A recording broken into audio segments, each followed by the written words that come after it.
Fortune does not walk, she spins. That's the first thing Boethius understood.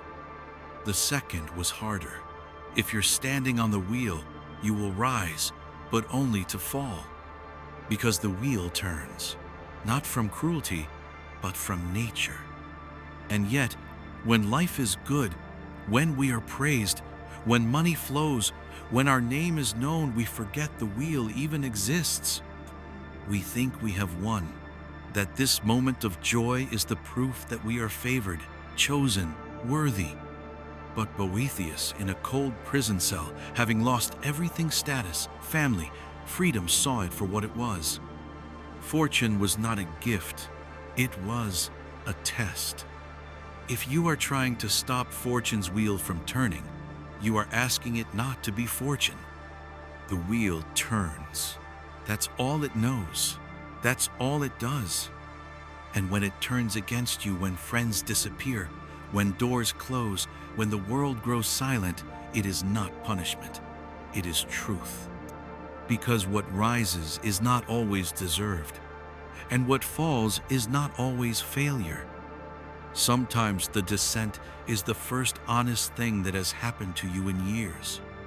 Because when you rise, people surround you, fortune smiles, the crowd applauds. But who are you without the stage?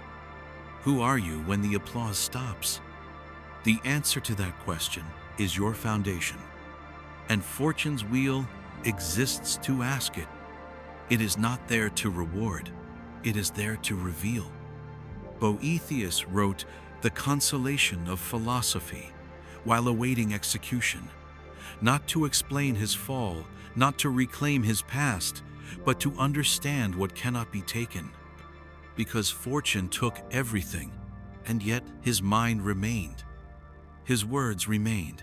His clarity remained. His soul remained.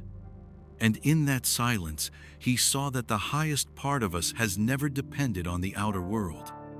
The wheel can turn all it wants, but the center of the wheel does not move. And that center is what we must find before we rise too high or fall too far.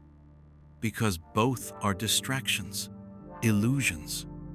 You are not the height, you are not the fall, you are the one who remains when both are gone. That is what fortune is here to test. Not your ambition, not your wealth, but your stillness. And you will only know if it's real when the wheel spins again. Oh.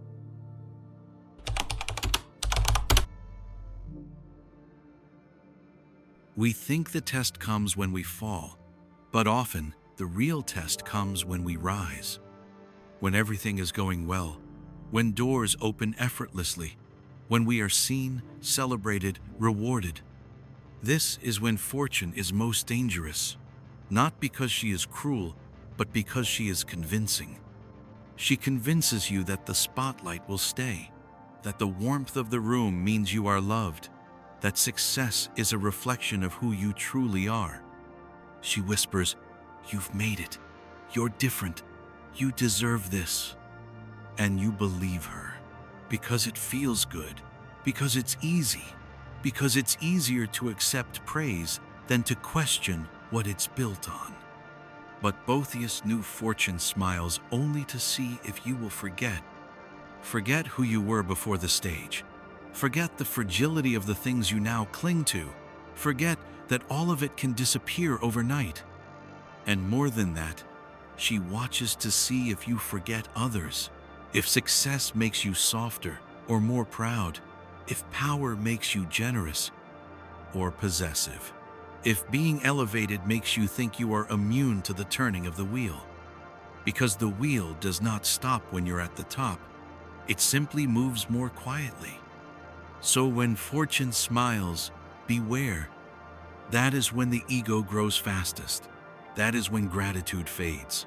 That is when you stop looking inward and begin building your sense of self on things that do not last. Boethius once stood beside kings. He was respected, wealthy, sought after. And then he was condemned, abandoned, erased.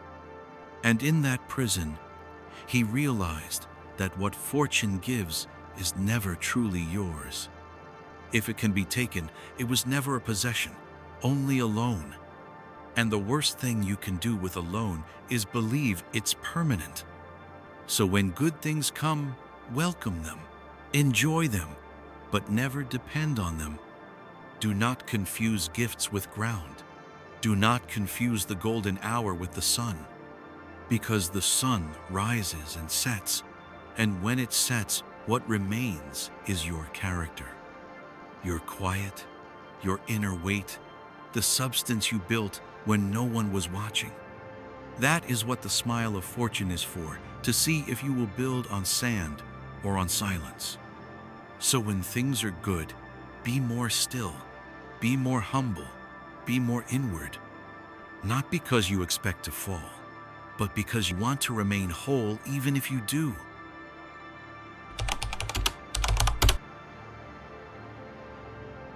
We spend most of our lives gathering. We gather possessions, titles, followers, moments that feel like proof. Proof that we belong, that we are loved, that we matter. And we hold tightly because we think we need these things to be real. But Boethius, sitting in a prison cell, stripped of everything, understood what few ever truly face. Whatever fortune has given, she has taken away. It was never yours. Let that sink in. Not out of bitterness, not to reject beauty or love or success, but to see clearly. What you think you own is only passing through. That house you live in, the body you wake up in, the people you cling to, even your reputation, your talent, your time, all of it is on loan. And fortune is not cruel for taking it back. She is simply honest. Because nothing truly belongs to you except the shape of your soul. And we forget that until something is taken. That's when the illusion shatters. That's when silence returns. That's when the false self begins to dissolve. It hurts. Of course it hurts. To lose what you loved, to watch what you built disappear. But that pain is not punishment. It is purification. It is the reminder that you are not the things you hold. You are the one who lets go. Not because you stop caring, but because you finally start seeing. You see that clinging turns beauty into fear, that possession turns love into control, that attachment turns the present moment into a negotiation. And so, Boethius teaches us, the way to be free is to stop pretending you were ever in control. You can still enjoy what comes. You can still celebrate what flows your way. But you hold it lightly, with open hands, knowing it may leave and that your wholeness will remain. This is not detachment, it is deeper connection. Because only when you let go of ownership can you love something as it truly is, temporary, fragile, beautiful. And in that clarity, there is peace. Not numbness, not indifference, but presence. You begin to live as if nothing is guaranteed because it isn't. You begin to say thank you more often. You begin to slow down because you're no longer trying to capture everything. You begin to see that every moment is already complete, even as it ends. That is the lesson fortune wants you to learn. Not that life is unfair, but that life is not yours to possess, only to participate in, fully, gratefully, bravely, because what you have was never yours. And that's exactly what makes it so sacred.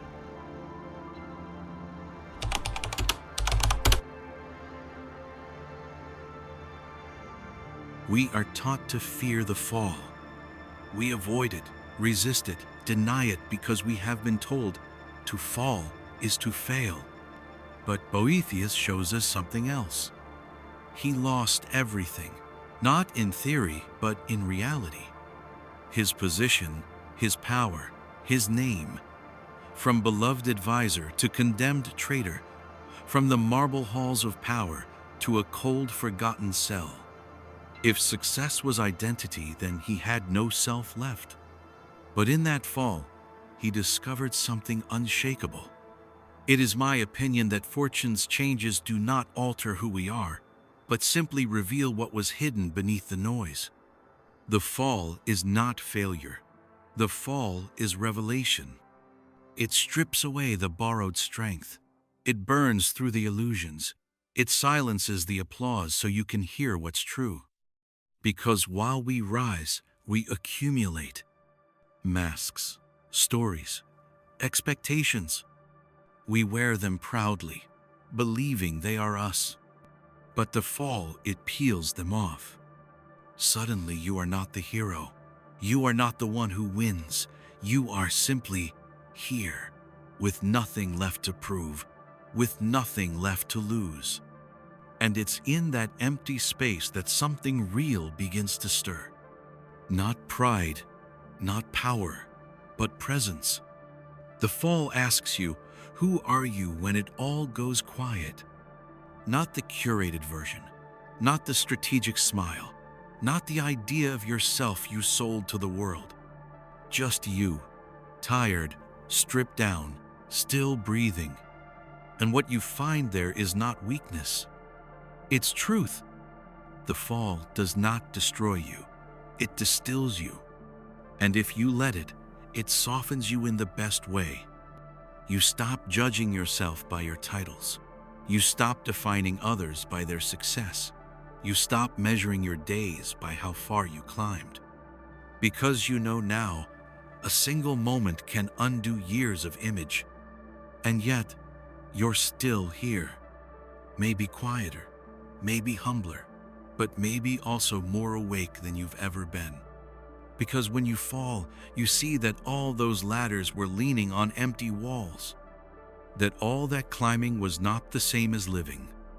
So don't fear the fall. Fear not learning from it. Fear returning to the illusion that made you forget yourself. Boethius didn't escape his fate. He faced it. He fell. But in the fall, he wrote something that would live for centuries.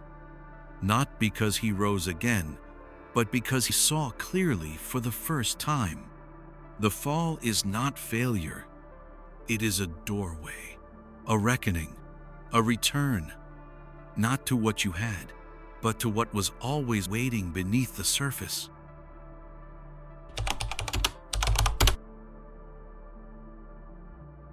There's a strange honesty in loss.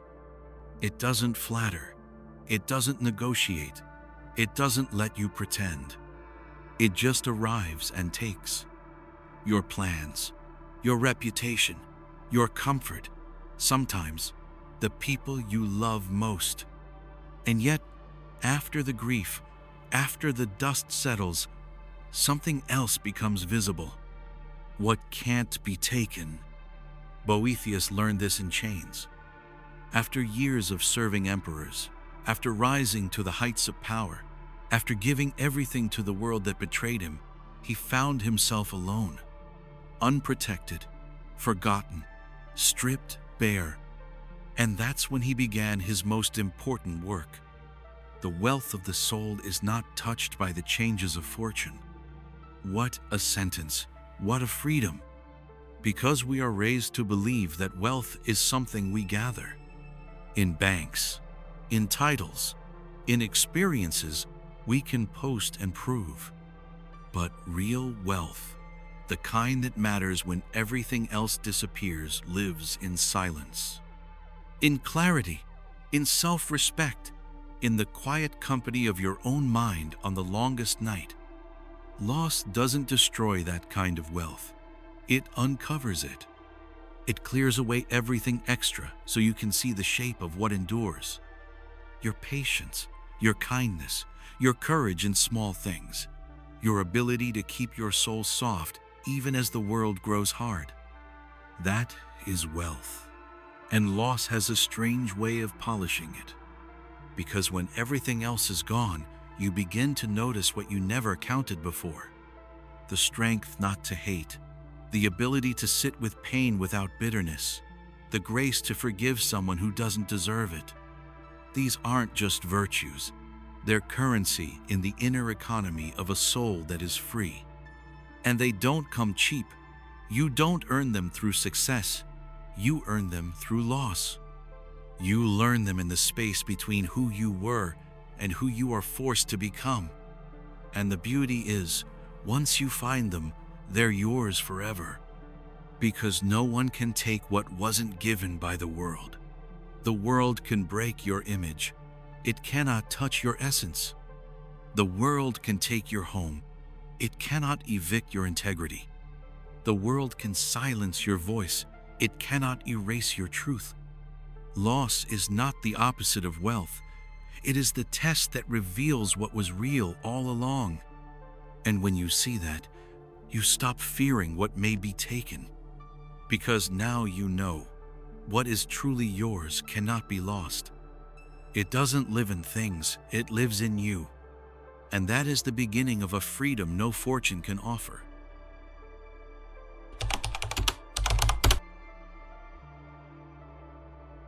We think misfortune comes to punish, but often it comes to reveal. Not the world, but you. It holds up a mirror, not the polished kind you keep by the door, the real kind, the one you avoid. Because most of the time, we don't want to see ourselves clearly. We hide behind busyness, behind success, opinions, distractions. We curate identities, reflections we can control. And we tell ourselves, this is who I am. But Boethius learned only in misfortune do we see what's underneath the performance. The greatest sorrow of misfortune is to have once been happy. Not because the happiness was false, but because we believed it would last forever, because we thought it was us. And so when it's gone, we are disoriented, hollowed, exposed. But this exposure is the beginning of sight. Because misfortune is not just what happens to you, it's what comes to meet you and ask, what did you build your peace on? What did you worship when things were good? What version of yourself did you fall in love with, and was it ever true? When the storm comes, you find out whether your foundation was stone or sand. And that truth hurts, but it's holy. Because what else will make you stop? What else will strip you of illusion so gently and so completely that you have no choice but to begin again? That's why the mirror matters. Not to condemn, not to humiliate, but to invite. To invite you to return to something quieter, more honest, less beautiful, maybe, but more yours. Misfortune can take your job, your home, even people you love. But it can also take your false self, your arrogance, your assumption that you are owed something. And if it does, you are left with something rare. A self that is no longer pretending, a life that no longer requires applause, a mirror that no longer distorts. That is not a curse. It is a clearing. It is a painful mercy. The Stoics knew you cannot control what happens, but you can control what it shows you. Misfortune doesn't define you, it reflects you. And you are not what is lost. You are what remains when all else is gone.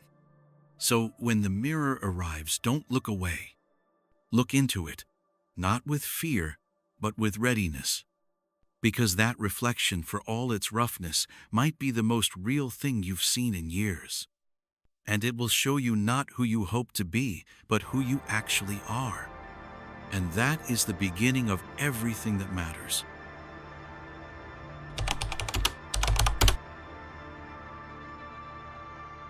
Fortune is loyal until she isn't.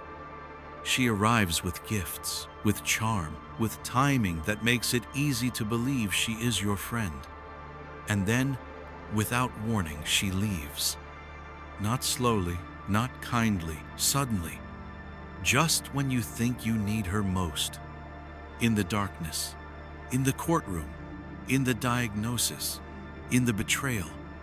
She turns her face, and you are alone. And Boethius, alone in a cell, abandoned by those who once praised him, asked the same question.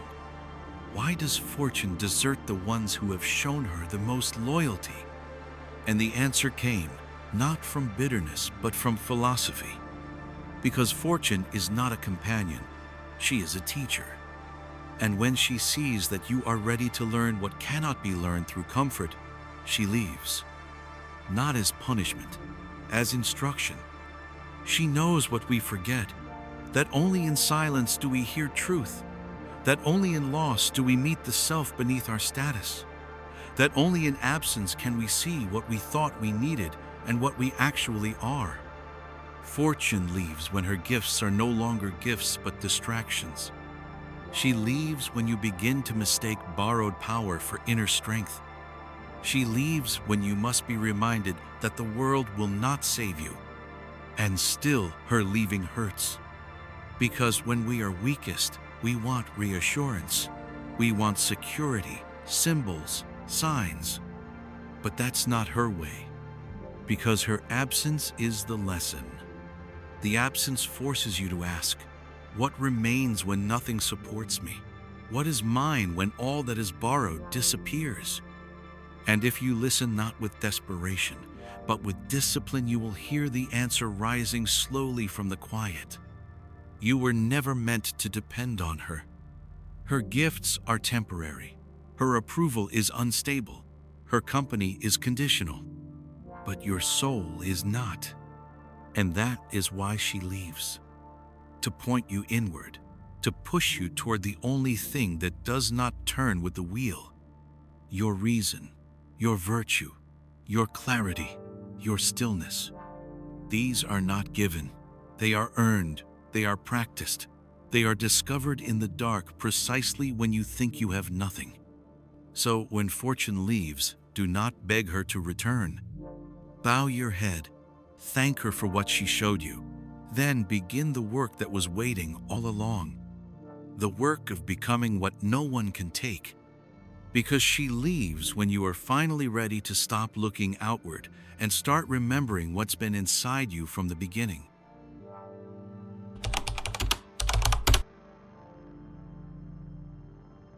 There comes a point, if you live long enough, if you lose deeply enough, where everything you thought you were is gone. The title, the role, the rhythm of a life you once called yours. Gone. And you are left not with a map, but with a silence. A kind of echo that asks, gently and terribly, what now? Who are you now? Boethius faced that silence. After power, after privilege, after purpose as he knew it, he sat in a stone cell with nothing. Not even a trial, just the waiting, just the thought, this is the end, but I'm still here. And in that space, something rare occurred. Nothing is miserable unless you think it so. And on the other hand, nothing brings happiness unless you are content with it. This isn't a cliche. It's a survival. Because what remains when everything is taken is the one thing you can never lose.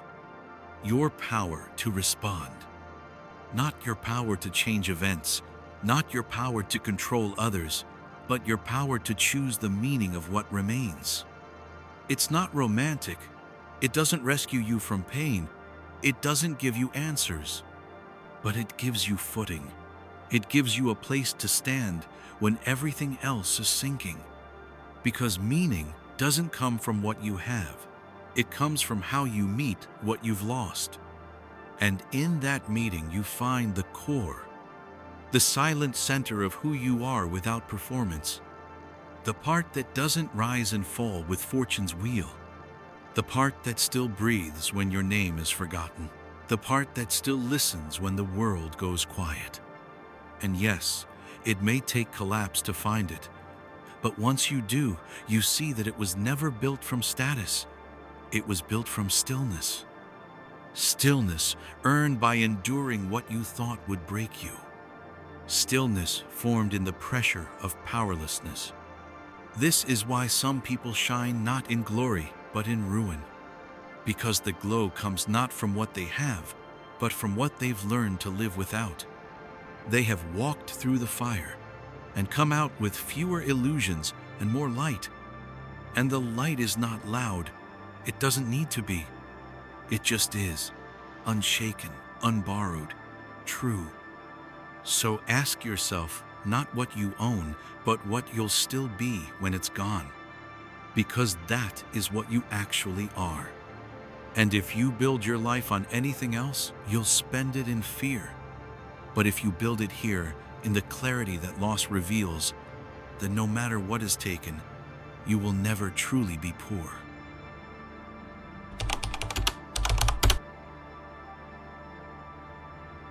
All your life, you are taught to collect. Collect knowledge, collect success, collect people, possessions, status, as if they will form the foundation of who you are. And for a while, they do. Until they don't. Until something is taken, until someone leaves, until the ground gives way beneath the life you carefully arranged. And then the question isn't, what do I have? The question becomes, what's left of me now that I've lost what I was standing on? This is the moment Boethius reached. A man who once had it all, now reduced to silence, to stone, to solitude. And yet, in that space, he didn't unravel. He remembered. Seek your riches within yourself. You will find them there. Because the test was never about having. Not really. Not in the way we believe. The world teaches us that to win is to gain, that to succeed is to rise, that to live fully is to accumulate. But Boethius saw through the illusion. The true test was about being. Can you remain calm when the storm comes? Can you stay kind when no one notices? Can you be clear in the dark when certainty disappears? That's what fortune wants to know. She isn't punishing you. She's asking you, who are you without your mask? Who are you when no one is watching? What do you believe in when there's nothing left to hold? And if you can answer that not with words, but with your life, then you have passed the only test that was ever real. Because being is harder than having. It's quieter, it's less rewarded, it often goes unseen, but it is the only thing that stays when the wheel turns again. And it always turns. So don't build yourself on the rise. Don't tie your soul to applause. Don't wait for loss to remind you of what matters. Start now. Strip away what's not essential. Stand in your own presence, unproven, unadorned, enough. You are not what you possess. You are not what you've lost. You are what you choose to be, when neither of those things define you. And in that space, you are free. Free from the wheel. Free from the craving. Free from the illusion that fortune is a reward instead of a mirror. Let the world give and take. Let it praise and forget. Let it spin. You remain. That was the test all along, and you're already passing it.